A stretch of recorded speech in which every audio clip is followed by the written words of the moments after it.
Suppose ನಾವು 9 volt ಬ್ಯಾಟ್ರಿಗೆ direct ಕೊಟ್ಟರೆ LED burn ಆಗಿಬಿಡುತ್ತೆ.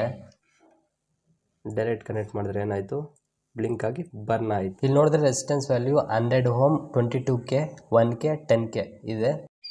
ಒಂದೊಂದೇ ರೆಸಿಸ್ಟರ್ ಹಾಕಿ ನೋಡೋಣ ಯಾವ ರೆಸಿಸ್ಟರ್ ಹಾಕಿದ್ರೆ ಆ LED 9 ವೋಲ್ಟ್ ಬ್ಯಾಟ್ರಿಯಿಂದ ಎಷ್ಟು ಅಕ್ವೈರ್ ಮಾಡ್ಕೊತಿದೆ ಅಂತ. ನೋಡಿ ಇಲ್ಲಿ ತೋರಿಸ್ತಾ ಇರೋ ಥರ LED ಲಾಂಗ್ ಲೆಗ್ ಏನಾಯಿತು ಅಂದರೆ ಪಾಸಿಟಿವ್ ಲೆಗ್ಗೆ ನಾವು ರೆಸಿಸ್ಟೆನ್ಸ್ನ ಕನೆಕ್ಟ್ ಮಾಡ್ತಿದ್ದೀವಿ, ಸಾಲ್ಡ್ರ್ ಮಾಡ್ತಿದ್ದೀವಿ. ಇಲ್ಲಿ ನೋಡ್ಬೋದು ನೀವು ರೆಸಿಸ್ಟೆನ್ಸ್ ಮುಖಾಂತರ LEDಗೆ ಫ್ಲೋ ಆಗುತ್ತೆ ಕರೆಂಟು. ಸರಿನಾ? ಅವಾಗ ರೆಸಿಸ್ಟೆನ್ಸ್ ಏನು ಮಾಡುತ್ತೆ ಅಂದರೆ ಇರೋ ಕರೆಂಟ್ನ ಕಮ್ಮಿ ಕಳಿಸುತ್ತೆ.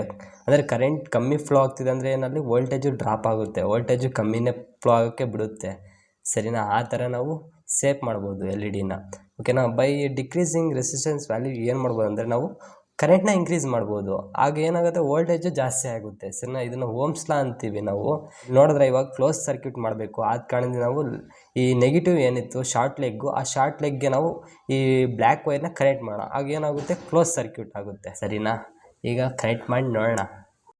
ಈಗ LED ನೋಡಿದ್ರೆ ಡಿಮ್ಮಾಗಿ ಗ್ಲೋ ಆಗ್ತಿದೆ. ನೋಡಿ ಇಲ್ಲಿ ನೆಗೆಟಿವ್ 2.16 ವೋಲ್ಟ್ಸ್ ಬರ್ತಿದೆ ಕರೆಂಟ್ ಏನು LEDಗೆ. ಓಕೆನಾ? ಅದಕ್ಕೆ ಅದು ಡಿಮ್ಮಾಗಿ ಗ್ಲೋ ಆಗ್ತಿದೆ.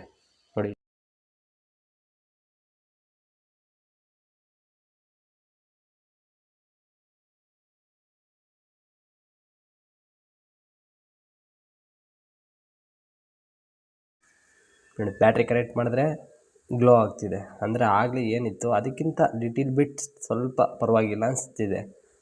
ಓಕೆನಾ? ರಿವರ್ಸ್ ಇಟ್ಟರು ಏನಾಗಲ್ಲ, ಮೈನಸ್ ಏನು ತೋರಿಸುತ್ತೆ ಅಷ್ಟೇ. ನೋಡ್ಬೋದಿದ್ದೆ ನಾನು ಕರೆಕ್ಟಾಗಿ ಕನೆಕ್ಟ್ ಮಾಡ್ತೀನಿ, ಪಾಸಿಟಿವ್ ನೆಗೆಟಿವ್.